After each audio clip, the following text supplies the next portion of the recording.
ஓம் நமச்சிவாய. திருச்சிற்றம்பலம். சிவாய நமக, சிவசிவாய நமக.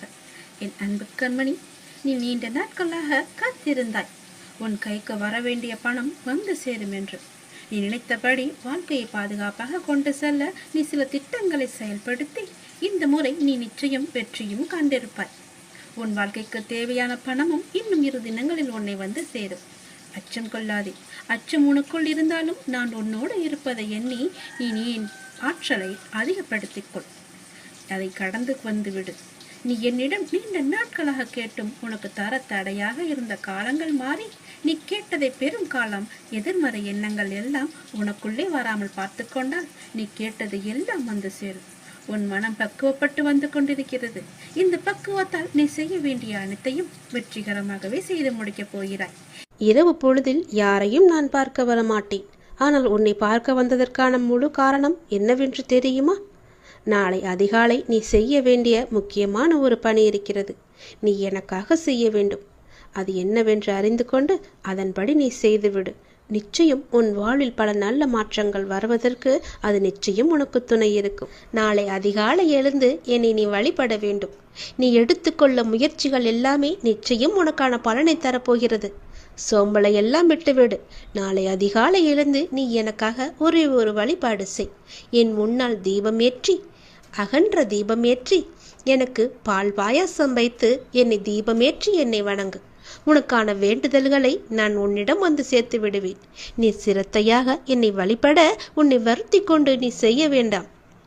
நீ என் மீது கொண்ட அளவற்ற பக்தியே எனக்கு மிகவும் சந்தோஷத்தை தருகின்றது. அந்த பக்தி மட்டுமே எனக்கு போதும். அந்த பக்தியோடு சேர்த்து நீ என் மீது கொண்ட நம்பிக்கை எனக்கு மிகவும் ஒரு சக்தியை அளிக்கிறது. இன்று உன் வேண்டுதலுக்கு நான் ஏதாவது ஒரு ரூபத்தில் பதில் தருவேன் என்று சொல்லியிருந்தேன். அதுபோலவே நானும் உனக்கு ஒரு சிறந்த பதிலை சொன்னேன். அதை நீ கவனித்தாயா என்று எனக்கு தெரியவில்லை. உன்னுடைய வேண்டுதலில் முக்கியமான வேண்டுதலுக்கான பதிலை நான் சொன்னேன். கவனித்தாயா? யாரோ ஒருவர் மூலம் செய்தியாகவோ ஏதோ ஒரு விதத்தில் உனக்கு சொன்னதை நீ உற்று கவனித்தாயா என்று எனக்கு தெரியவில்லை. அந்த பதில்களுக்கான பலன் நிச்சயம் உன்னை வந்து சேரும். நிச்சயம் அதற்கான பதிலை நீ பெற்றுக்கொண்டு என்னை வந்து பார். நாளை அதிகாலை எனக்காக ஒரே ஒரு விளக்கு ஏற்றி பால் பாயாசம் வைத்து என்னை நீ வணங்கு. நல்ல எண்ணமாக, எழுத்தாக, நல்ல வார்த்தையாக, நல்ல ஒளியாக, நல்ல வடிவமாக உன் முன் நான் வருவேன். நீ மகிழ்வுடன் தீபம் ஏற்று. உன் மனக்கவலைகள் அனைத்துமே நான் போக்கி காமிக்கின்றேன். அந்த ஒளி வெள்ளத்தில் உன்னுடைய கவலைகள் எல்லாம் கரைவதை நிச்சயம் நீ காண்பாய். உன்னுடைய வாழ்க்கையில் நல்லது கண்டிப்பாக நடக்கும். எனக்காக இதை நீ செய்வாய் என்ற நம்பிக்கை எனக்கு இருக்கிறது. எத்தனையோ இடையூறுகளை எல்லாம் தாண்டி நீ என்னை பிரார்த்தித்து கொண்டிருக்கின்றாய் அல்லவா? உன் வாழ்வில் பல சோகங்கள் உன்னை சூழ்ந்து இருந்தாலும் என்னை பிரார்த்திப்பதில் நீ மகிழ்ந்திருக்கின்றாய். நீ என்னை பிரார்த்திப்பதில் எத்தனை மகிழ்ந்திருக்கின்றாயோ அதை விட அதிக மகிழ்ச்சியை நான் உனக்கு தருவேன். கவலைப்படாதே. யாருடைய மனதை சரி செய்தால் உன் வாழ்க்கை சீராகுமோ அதை சரி செய்து உன் வாழ்வில் மீண்டும் மகிழ்ச்சி மலரச் செய்வேன். நீ அமைதியாக இரு. உனக்காக அனைத்தையும் நான் செய்து முடித்து தருகிறேன். உன் வாழ்க்கை மீண்டும் மலரப் போகிறது. சந்தோஷ மலையில் நனையப் போகிறது. உற்சாகமாக உன் வாழ்க்கையை நீ வாழப் போகின்றாய். எது எடுத்தாலும் பொன்னாக மாறப்போகிறது. எப்பொழுதுமே உனக்கு சந்தோஷம் மட்டுமே நிலைத்து நிற்கப் போகின்றது. இந்த ஒரு தீபத்தின் மூலம் உன்னுடைய வாழ்க்கையில் பல தீபங்களை நான் ஏற்றப் போகின்றேன். மறந்து விடாதே. நாளை அதிகாலை எனக்காக இந்த ஒரே ஒரு தீபத்தை ஏற்றி பால் பாயசம் வைத்து எனக்கு நெய்வேத்தியம் செய். உன்னுடைய வாழ்க்கை மிக சிறந்த நன்னாளாக மாற நான் உனக்கு ஆசி வழங்குகிறேன். நீ அகண்ட தீபம் ஏற்றியதும் நல்லது நடக்க நான் அதற்கான பிள்ளையார் சுழியை போட்டு விடுகிறேன். நம்பிக்கையோடு செய். நீ எதை கேட்டு என்னிடம் நீ இந்த பிரார்த்தனை செய்கிறாயோ அது வெகு விரைவாகவே உன்னை வந்து சேரும். இது என் மீது சத்தியம். இந்த முருகனின் வாக்கு நிச்சயம் உனக்கு பலிக்கும். ஓம் சரவண பவ. ஓம் முருகா போற்றி. ஓம் சரவண பவ என்ற மந்திரத்தை சொல்லிவா. என்னுடைய லீலைகளை உன் வாழ்வில் நீ காணப்போகின்றாய். இதுவரை நடந்த லீலைகளால் உன் வாழ்வில் எத்தனை மாற்றங்கள் எல்லாம் நிகழ்ந்து வந்தன என்று தெரியுமா உனக்கு? நான் சொல்லவா? அதில் எத்தனை உண்மைகள் இருக்கிறது என்று நீயே எனக்கு சொல். நாளை என்ன நடக்குமோ என்ற பயம் உனக்கு வேண்டாம். நான் உனக்கு துணையாக இருக்கின்றேன். எப்பொழுதும் என் நாமத்தை சொல்லும் உனக்கு எந்த பயமும் இனி இருக்காது. உன்னுடைய நல்ல மனதுக்கு ஒரு நல்ல விஷயம் கண்டிப்பாக நடக்கப் போகின்றது. நீ என் மேல் கொண்ட பக்திக்கும் நம்பிக்கைக்கும் பலனாக உன் வாழ்வில் ஒரு நல்ல விஷயம் நடக்கப் போகின்றது. கடந்த 2 மாதமாக பின்தங்கியிருந்த உன் வாழ்க்கை இப்போது முன்னேற்றம் பெறப் போகின்றது. உன்னுடைய காத்திருப்புக்கும் பொறுமைக்கும் நம்பிக்கைக்கும் கைமேல் உனக்கு பலன் கிடைக்கப் போகின்றது. இன்றிலிருந்து சரியாக எண்ணிக்கொள்.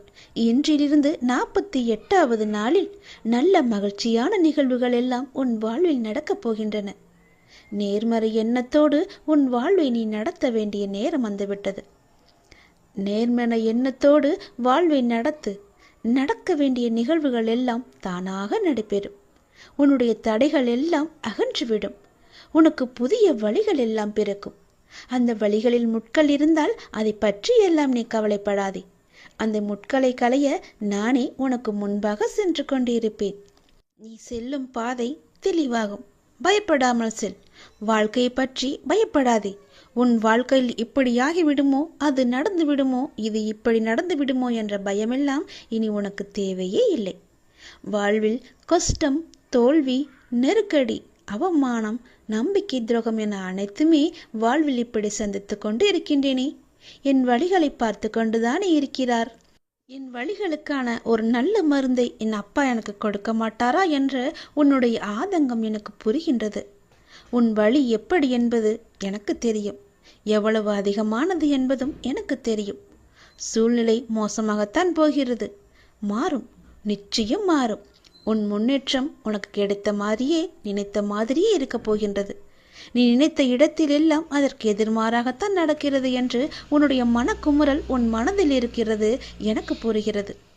இந்த இக்கட்டான சூழ்நிலையை உனக்கு கொடுத்துள்ளேன் என்றால் உன்னை கஷ்டப்படுத்துவதற்கல்ல. சூழ்நிலைகள் வாழ்வில் யாராலும் மாற்றப்படும். எதுவுமே இங்கு நிரந்தரமில்லை. இன்றைய கஷ்டம் நாளை இன்பமாக மாறும். இந்த உலகியல் வாழ்க்கையில் உள்ள அடிப்படையான உண்மையை உனக்கு புரிய வைக்கவே இந்த லீலையை நான் நிகழ்த்தி கொண்டிருக்கின்றேன். இந்த லீலை என்று நீங்கள் சொல்கிறீர்களே, ஆனால் எனக்கு வழி மட்டுமே எனக்கு இருக்கிறது என்பது உன்னுடைய கேள்வி. ஆனால் ஒன்றை நீ கவனித்தாயா?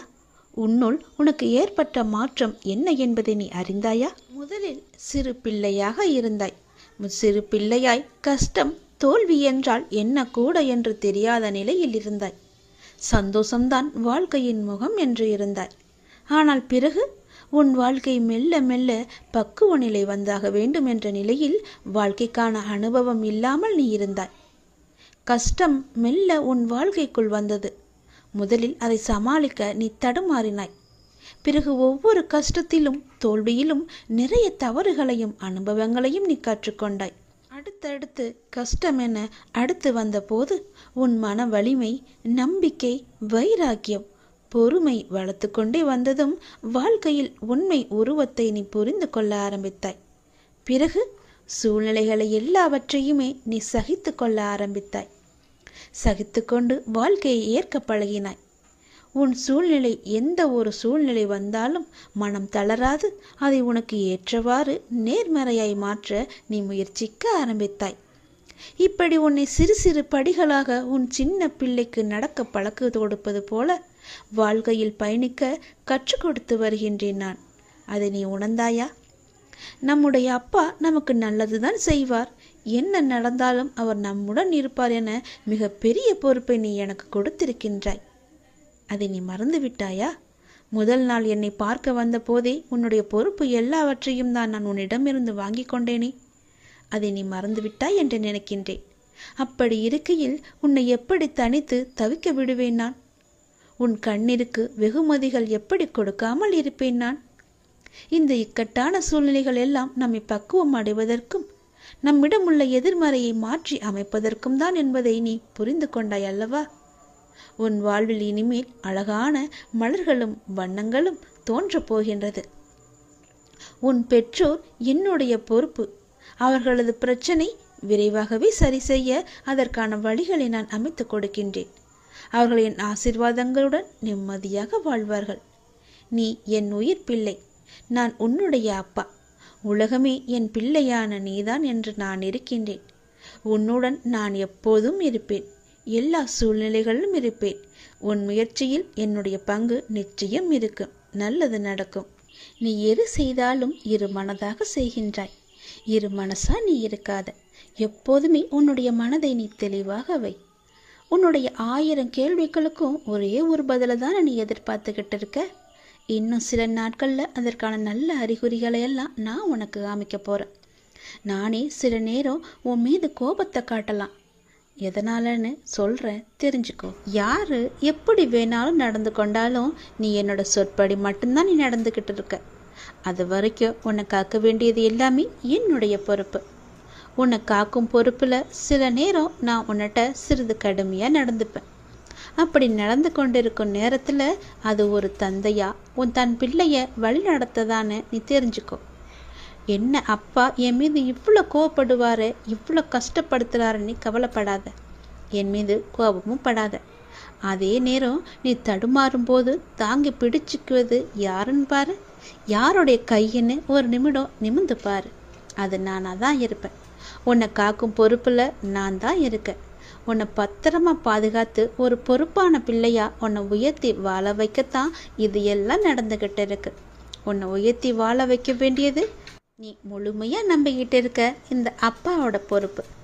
1000 கேள்விகள் உன் மனசுக்குள்ளே ஓடிக்கிட்டு இருக்குன்னு எனக்கு தெரியும். அப்படி 1000 கேள்விகள் உனக்குள் ஓடிக்கொண்டிருந்தாலும் அவற்றுக்கெல்லாம் ஒரே விடையால் என்னால் பதில் சொல்ல முடியுமான்னு தானே நீ ஒரு பதிலை தேடிக்கிட்டு இருக்க. உன்னால் ஒரே பதில் சொல்ல முடியும்னு நீ வச்சுக்கோயேன். ஒரு முக்கியமான ஒரு பிரச்சனை, அதற்கு நீ விடை கண்டுபிடிச்சிட்டின்னா அந்த 1000 கேள்விகளும் காணாமல் போயிடும். உன்னுடைய அந்த முக்கியமான பிரச்சனைக்கு விடையும் கிடைக்கும். உன் மனதை வருத்தம் அத்தனை கேள்விகளுமே மறைஞ்சு போகும். இன்னைக்கு உனக்கு சில நல்ல நல்ல அறிகுறிகள் எல்லாம் தென்பட போகுது. அது உன் மனசுக்கு மிக மகிழ்ச்சியான தருணமாக இருக்க போகுது. நீ என்ன வேண்டும்னு நினச்சியோ அது படியே நடக்க போகுது. ஒரு நல்ல அறிகுறியை இன்னைக்கு நான் உன் கண் முன்னாடி காமிக்க போகிறேன். அது நிச்சயம் நடக்கும். நீ இழந்தது எதுன்னு உனக்கு தெரியும் இல்லையா? எனக்கும் தெரியும். கவலையப்படாத. இனி இழப்பதற்கு ஒன்றுமே இல்லைன்னு நீ வருந்தும் போது அதை புரிஞ்சுக்கோ. இனி பெறுவதற்கு நிறையா இருக்குதுன்னு. ஏன்னா இதுவரை இழந்ததை இனிதான் நீ பெற போற. அதன் ஆரம்பமாகத்தான் என்னுடைய அன்பை நீ இன்னைக்கு போட்டிருக்க. இனி எல்லாமே நிச்சயம் உன்னை தேடி வரப்போகுது. ஏற்கனவே நீ இழந்து விட்டதால இந்த முறை எப்படி இழுக்கக்கூடாது என்பதை நல்லா புரிஞ்சு அதை பத்திரமா வச்சுக்கொள்ள போற. ஏனென்னா இனி உன் வாழ்க்கையில் பெரிதா, மிக பெரிதா நல்ல நல்ல மாற்றங்கள் எல்லாம் வரப்போகுது. ஒரு சிறிய இழப்பின் மூலம் அந்த அனுபவத்தை கொண்டு இதை நீ எப்படி பத்திரமாக பாதுகாத்து வைக்கணும்னு நல்லா தெரிஞ்சு வச்சிருக்க. அது போலவே நீ பாதுகாத்து வச்சுக்கோ. உன் தேவைகளை எல்லாம் நிறைவேற்றும் அளவிற்கு உனக்குள்ள தைரியத்தை மிக அதிகமாகவே நான் அனுப்பிச்சி வச்சிருக்கேன். அதை நீ தான் புரிஞ்சுக்கணும். அதுபடி தான் நீ நடந்துக்கணும். அனைத்துமே உன்னை வந்தடையும்படி நான் மாற்றி காமிக்கின்றேன். எதை எதுக்கெடுத்தாலும் தெளிவு இல்லாமல் நீ யோசிக்கிறத மட்டும் நிப்பாட்டு. எல்லாத்துக்குமே ஒரு குழப்பத்தோடு நீ இருக்க. இது நடக்குமா, இதை நம்ம செய்யலாமா, இப்படி போகலாமான்னு ஏதோ ஒரு கேள்விக்குறியை போட்டு உன் மனசுக்குள்ளே குழப்பிக்கிட்டே இருப்பதனால தான் எந்த ஒரு காரியமும் உனக்கு கைகூடி வரமாட்டேங்குது. தைரியமாக போ. இது நடக்கும். இது நம்மால் நிச்சயமாக முடியும். இதை என்னால் செஞ்சு காட்ட முடியுன்ற தைரியத்தோடு நீ போய் பாரு. உனக்கு நிச்சயம் உன் தேவையெல்லாம் நிறைவேறி நீ வெற்றி பெறுவதை நீயே கண்கூடா பார்ப்ப. உனக்குள்ளதான் தைரியமாக நான் இருக்கேன்ல. நிச்சயம் அதை நீயே புரிஞ்சுப்போ. உன் வாழ்க்கை ஒளிமயமாக மாறப்போகுது. சந்தோஷம் நிலச்சி நிற்க போகுது. நான் உனக்கு ஒரு பரீட்சை வைக்கப் போகின்றேன். அந்த பரீட்சையில் நீ தேர்ச்சி பெற்றுதான் ஆக வேண்டும். தேர்ச்சி பெற்றால்தான் நான் கொடுப்பதை உன்னால் முழுமையாக அனுபவிக்க முடியும். இந்த முருகனின் வாக்கு நிச்சயம் உனக்கு பலிக்கும். தேர்ச்சி பெறுவாயா? வாழ்வில் உனக்கு என்ன இல்லை? எல்லாம் இருக்கின்றதே. சந்தோஷம் என்று நினைத்துக்கொள். எல்லாம் சந்தோஷமான சூழலாய் உன்னை வந்து சேரும். நிம்மதியாய் இருக்க வேண்டும். நினைத்தால் எதையும் எந்த சூழ்நிலையும் உன்னை விடவும் நீ உன் உயிராய் தவம் இருக்கும் உன் அப்பாவை விட பெரிது எதுவும் இல்லை. நமக்கு வரும் கஷ்டங்களை நம்மால் தாங்க முடியும் என்ற மென்மையாய் உன்னிடம் சொல்லிக்கொள். உனக்கு பரீட்சை வைக்கிறேன் என்று நீ நினைப்பது சரிதான். எதற்கு அந்த பரீட்சை என்று நீ என்னிடம் கேட்கலாம். உன்னை ஒரு இடத்தில் இன்னொரு இடத்திற்கு உயர்த்த பல விஷயங்களில் நீ கற்று தேர்ந்தவை. அதை நீ உன் புதிய நிகழ்வுகள் எப்படி அதை செயல்படுத்தப் போகிறாய் என்பதை நான் கண்கூடாக பார்க்க வேண்டும். அதற்கு நீ தயாராகிவிட்டாயா என்று பார்ப்பதற்காகத்தான் இப்பொழுது உனக்கு அந்த பரீட்சையை வைக்கப் போகிறேன். அதற்காக எவ்வளவு காலம் என்று நீ நினைப்பது சரிதான். ஆனால் முழுமையான முறையில் ஒன்றை தயாரித்தால்தான் அது நல்ல முறையில் இருக்கக்கூடும். அது நீண்ட காலத்திற்கு உன் கூடவே வரும். அது நல்ல முறையில் இருக்க வேண்டுமென்றால் நான் உனக்கு இந்த வைக்கும் பரீட்சையில் நீ தேர்ச்சி பெற்றுதான் ஆக வேண்டும். நான் இப்படி செய்வதற்கு காரணம் உன்னை நீ இன்னும் சிறிது மாற்றிக்கொள்ள வேண்டும் என்பதற்காக. எனக்கு புரிகிறது, நீ உனக்குள்ளே சண்டை அடித்து கொண்டிருக்கின்றாய். எது சரி எது தவறு என்று. தவறு என்றால் அதை மாற்ற நீ உன்னிடத்திலேயே யுத்தம் புரிந்து கொண்டிருக்கின்றாய். இந்த நிலையற்ற சூழலெல்லாம் நிறைவான நிலையுள்ள வாழ்க்கையை உனக்கு கொடுக்கத்தான் நான் இந்த குழப்பமான மனநிலையை உனக்கு கொடுத்து கொண்டிருக்கின்றேன். இந்த குழப்பத்தை கண்டு நீ பயந்து விடாதே. எதிர்காலம் எப்படி இருக்குமோ என்று பயத்தில் நீ இருந்து விடாதே. எல்லாமே மாறப்போகிறது. எல்லாமே மாறப்போகிறது. உன்னுடைய கஷ்டங்கள் எல்லாமே மாறப்போகிறது. உன்னுடைய துன்பமான வாழ்க்கை எல்லாமே மாறப்போகிறது. உன் குழப்பமான மனநிலை எல்லாம் மாறப்போகிறது. விரைவாகவே மாறும். உனக்கான அழகிய வாழ்க்கை உன்னை தேடி வந்து கொண்டிருக்கின்றது.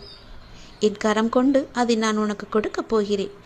அதில் எல்லா செல்வ வளங்களும் நிறைந்திருக்கும்படி நான் உனக்கு தரப்போகிறேன். நல்ல பெயரும் நல்ல குணமும் பெற்ற என் குழந்தை மென்மேலும் வளர்ந்து சிறப்புடன் வாழப்போகிறது. நிம்மதியான மகிழ்ச்சியான வாழ்க்கை அங்கு இருக்கப் போகிறது. நிலைத்து நிற்கும் உன் செல்வ வளங்களை எல்லாம் பெற்று சீரும் சிறப்புமாக நீ வாழப்போகின்றாய். நான் உனக்கு கொடுக்கும் இந்த அழகிய வாழ்க்கை நான் ஆசீர்வதித்து கொடுத்தது. அப்படி அந்த வாழ்க்கையை நீ வாழ வேண்டும் என்றால் இப்போது நான் வைத்திருக்கும் பரீட்சையில் நீ தேர்ச்சி பெற்றுதான் ஆக வேண்டும். எல்லாவற்றையும் கொடுத்து இப்படி என்னை ஒரு குக்கியில் இழுத்து விட்டாயே சாயப்பா என்று நினைக்கலாம். உனக்கு ஏற்கனவே சொன்னது போலத்தான், நீ இன்னும் பக்குவப்பட வேண்டியிருக்கிறது. நீ இன்னும் உன்னை மாற்றிக்கொள்ள வேண்டியிருக்கின்றது. அதற்கான சிறு வழிதான் இது. நிச்சயம் உன் வாழ்க்கை அழகாக மாறும். இதில் மட்டும் தேர்ச்சி பெற்றுவிடு. நான் பார்த்துக்கொள்கிறேன். நீ என்னை காண வருவதற்கான முதல் ஏற்பாடுகளை எல்லாம் செய்துவிடு. ஏனென்றால் உன் துன்பங்கள் எல்லாம் முடிந்துவிட்டது. உன் கர்மாக்கள் எல்லாம் முடிந்துவிட்டது. உன் பொறுமைக்கான பலன் கிடைக்கப் போகின்றது. திருச்செந்தூர் வந்து என்னை சந்திக்க நீ முதல் அடியை இன்று நீ எடுத்து வை. அதற்கான ஏற்பாடுகளை எல்லாம் செய். நான் பார்த்துக்கொள்கிறேன். விரைவில் என்னை வந்து நீ பார்க்க வேண்டும். நான் உன்னை சந்திக்க ஆசைப்படுகிறேன். என்னுடைய ஆசையை நிறைவேற்றுவா என்ற நம்பிக்கையில் நான் உனக்காக காத்திருக்கின்றேன். உன்னோடு நான் மனமிட்டு பேச வேண்டும். என்னிடம் பேச நீ தயாராக இருந்தால் இப்போது என் ஆலயத்தை நோக்கி வருவதற்கான ஏற்பாடுகளை எல்லாம் நீ செய். ஒவ்வொரு முறையும் நான் உன்னிடம் வருகின்றேன். ஆனால் இந்த முறை நீ என்னிடம் வர வேண்டுமென்று நான் ஆசைப்படுகிறேன். தயவு செய்து நீ என்னை வந்து சந்தித்து விட்டு போ. நான் உன்னிடம் மனமிட்டு பேச வேண்டும். உன்னை பற்றிய நிறைய செய்திகளை என் மனதிற்குள் போட்டு புதைத்து வைத்திருக்கின்றேன். மிக மகிழ்ச்சியான செய்திகளை எல்லாம் உன்னிடம் சொல்வதற்காக காத்து கொண்டிருக்கின்றேன். உன் வாழ்க்கை இதுவரை எப்படி இருந்ததோ இனி அப்படி இருக்காது. உன் வாழ்க்கை இனி நன்றாகவே இருக்கப் போகிறது. ஏற்றம் பெறப்போகிறது. அடிமேல் அடியாயிருந்த துன்பங்கள் எல்லாம் மாறி நீ எடுத்து வைக்கும் ஒவ்வொரு அடியும் மகிழ்ச்சியான ஒன்றிற்கு வழிகாட்டப் போகிறது. ஏனென்றால் இன்னும் உன் வாழ்வில் எல்லாம் நல்லதே நடக்கப் போகின்றது. ஏன் வாழ்கின்றோம், இந்த வாழ்க்கையே வேண்டாம் என்று எதிர்மறை எண்ணங்களோடு நீ முடிவெடுத்து விட்டாய். அந்த வாழ்க்கை புத்தகத்தில் பல சுவாரஸ்யமான பக்கங்களை நான் பின்னால் வைத்திருக்கின்றேன். அதை நீ பார்க்க மறந்து விட்டாய். இன்னும் நீ அந்த பக்கத்தை திருப்பி பார்க்கவே இல்லை. கொஞ்சம் காலம்தான் இருக்கிறது. அதற்குள் நீ பொறுமை இழந்து விட்டால் நான் என்ன செய்வது? பல மகிழ்ச்சியான தருணங்களை அதில் வைத்திருக்கின்றனே. கொஞ்சம் பொறுமை காத்து கொள்ள மாட்டாயா? இப்போது என் ஆலயத்துக்கு வருவதற்கான முதல் ஏற்பாடுகளை செய். பிறகு எல்லாவற்றையும் கொஞ்சம் கொஞ்சமாக நான் உனக்கு புரிய வைக்கின்றேன். உனக்கு எதை எப்போது தர வேண்டும் என்று நான் ஏற்கனவே தீர்மானித்து விட்டேன். அது நிச்சயம் உன் கைக்கு கிடைக்கும். கிடைக்காமல் போன ஒன்றுக்காக இனி நீ வருந்தாதே. அதை பற்றி நீ சிந்திக்காதே. போனது போகட்டும். இனி வரப்போவதை பார். அந்த வரப்போவது என்ற ஒன்று எப்படி இருக்கப் போகிறது என்று பார். நிச்சயம் பல மடங்கு அதிர்ஷ்டத்துடன் அது உன் கையில் வந்து சேரப்போகின்றது. நீ எதிர்பார்க்கும் நன்மைகள் எல்லாமே ஒவ்வொன்றாக நடக்கப் போகின்றது. அதில் பல துன்பங்கள் சில முடிந்து விட்டது. எந்த துன்பத்திலும் நீ என் மீது கோபமோ வருத்தமோ கொள்ளாமல் வாழ்வை புரிந்து பொறுமை காத்தாய் அல்லவா? அதற்கான பலன் நிச்சயம் உனக்கு கிடைக்கப் போகின்றது. உனக்கு வரும் எதிர்மறை சிந்தனைகளுக்கு நீ இடம் கொடுத்து விடாதே. அதை மட்டும் இப்போது நீ செய்தால் போதும். உனக்கான புதிய சூழல் ஆரம்பமாக போகின்றது. பல நன்மைகள் உனக்கு நடக்கப் போகின்றது. உன் வாழ்வில் இனி எல்லாமே நல்லதாகவே நடக்கப் போகின்றது. அதற்கான முதல் அச்சாணியாக நீ என்னை நோக்கி வர வேண்டும். என்னிடம் வந்து நீ பேசு. அதற்கு முன்பாக நான் உன்னிடம் பலவற்றை கூற வேண்டும். நான் சொல்வதை கொஞ்சம் காது கொடுத்து கேட்டுவிட்டு போ. உன் வாழ்வில் பல இன்னல்கள் மறைந்து துன்பங்கள் மறைந்து சந்தோஷம் இருக்கும்.